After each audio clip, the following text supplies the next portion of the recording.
अस्सलामुअलैकुम वरहमतुल्लाह। दोस्तों, एग्ज़ाम आपके करीब आ गए हैं। एग्ज़ाम जब करीब आए तो आपको क्या-क्या करना है, ये करना है, वो करना है, ऐसे करना है, इस पर बहुत कुछ आपने सुना होगा। लेकिन आज मैं जो पॉइंट्स डिस्कस करने वाला हूँ कि क्या नहीं करना चाहिए आपको एग्ज़ाम में। ये काम अगर आप करेंगे तो आपका रिज़ल्ट ख़राब आएगा और इस काम को अगर आप अवॉइड करेंगे तो आपका रिज़ल्ट अच्छा आएगा। आइए देखते हुए कि वो काम कौन से हैं। सबसे पहला काम है प्रोक्रास्टिनेशन, यानी टालते रहना।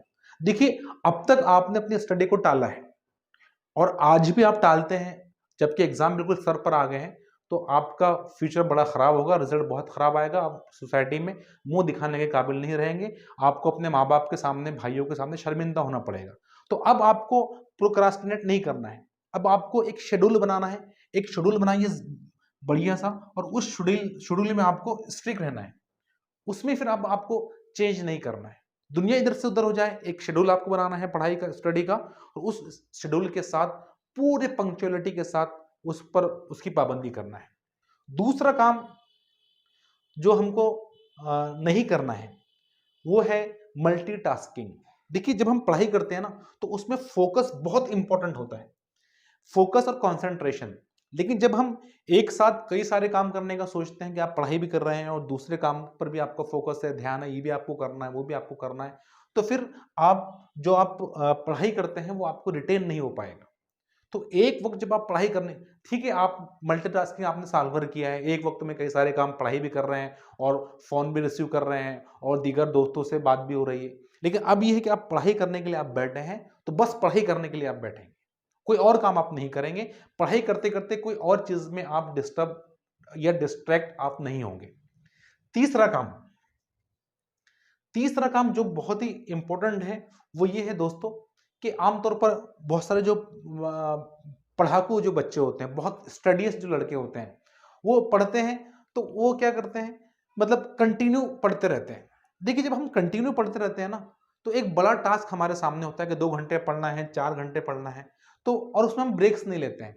ब्रेक नहीं लेने की वजह से क्या होता है कि हम, एक वक्त ऐसा आता है कि हम बोर हो जाते हैं, उगता जाते हैं। लेकिन ब्रेक्स लेने से क्या होता है, अगर आप बीच बीच में ब्रेक लेते हैं तो उससे ये होता है कि उसकी वजह से हमारा जो कंसंट्रेशन है वो मेंटेन रहता है। दूसरी वजह से मेंटल जो फैटिग है, यानी हम जो उगता जाते हैं एक वक्त के बाद, तो वो उकताहट का शिकार भी हम नहीं होते हैं। तो बीच बीच में हमको ब्रेक लेना है। इसमें आप जानते हैं कि पोमोडोरो टेक्निक का नाम आपने सुना होगा, कि 25 मिनट आपको पढ़ना है, उसके बाद 5 मिनट का ब्रेक लेना है, फिर 25 मिनट पढ़ना है, फिर 5 मिनट का ब्रेक लेना है। तो ऐसे ब्रेक लेकर अगर आप पढ़ेंगे तो आपकी मेमोरी में भी वो अच्छे से मजबूत हो जाएगा और आप पढ़ाई करते करते उकताहट और बोरियत का शिकार भी आप नहीं होंगे। चौथी गलती जो आमतौर पर लोग करते हैं वो है स्टडिंग विदाउट अ प्लान। देखिए, if you fail to plan, you plan to fail. छोटी मोटी चीजें भी आप बगैर प्लानिंग के नहीं कर सकते हैं। रैंडमली आपने अपना बस्ता, अपना बैग खोला, नोट्स उठाए और आप पढ़ना शुरू कर दिए, तो कुछ ज्यादा आप अच्छे से पढ़ाई आपकी नहीं हो पाएगी।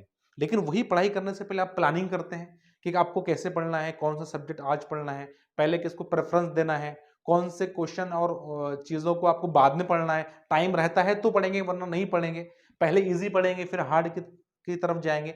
इस तरह जब आप अपने स्टडी को प्लान करते हैं तो दोस्तों, आपका परफॉर्मेंस अच्छा होता है और आपके मार्क्स अच्छे आते हैं। उसके बाद नेक्स्ट जो पॉइंट है, जिसको हमको आमतौर पर लोग इसको मतलब इग्नोर करते हैं, वो है हेल्थ। आप इतना पढ़ाई में मतलब वो बिजी हो गए हैं कि आपको ख्याल ही नहीं रह रहा है कि आपकी नींद क्या हो रही है, आपका खाना कैसे हो रहा है, और आपके हेल्थ पर ध्यान नहीं। कितने ऐसे लोग होते हैं जो खूब पढ़ते हैं, लेकिन एग्जाम के वक्त में उनकी हेल्थ खराब हो जाती है, तबीयत खराब हो जाती है, और जितना उन्होंने पढ़ा है उसका उनको कुछ भी फायदा नहीं होता है। तो बहुत इंपॉर्टेंट ये पॉइंट है कि आपको अपनी पढ़ाई करते वक्त अपनी सेहत का ख्याल रखना बेइंतहा ज़रूरी है। अगर आप अपनी सेहत का ख्याल नहीं रखेंगे तो आपका रिजल्ट सही नहीं आएगा।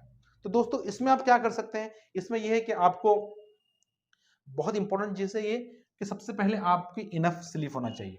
आप सोचेंगे यार एग्जाम के दिन आ गए, अब कहाँ हमको इतना सोने के लिए हमारे पास टाइम नहीं है। अगर आप नहीं सोएंगे प्रॉपर, तो फिर आपका कंसंट्रेशन सही नहीं रहेगा, मेमोरी में वो चीज़ें जो आप पढ़ते हैं वो मजबूत नहीं होगी। आप आपको सुस्ती और काहली का आप शिकार हो जाएंगे। तो इनफ स्लीप आपकी होना चाहिए।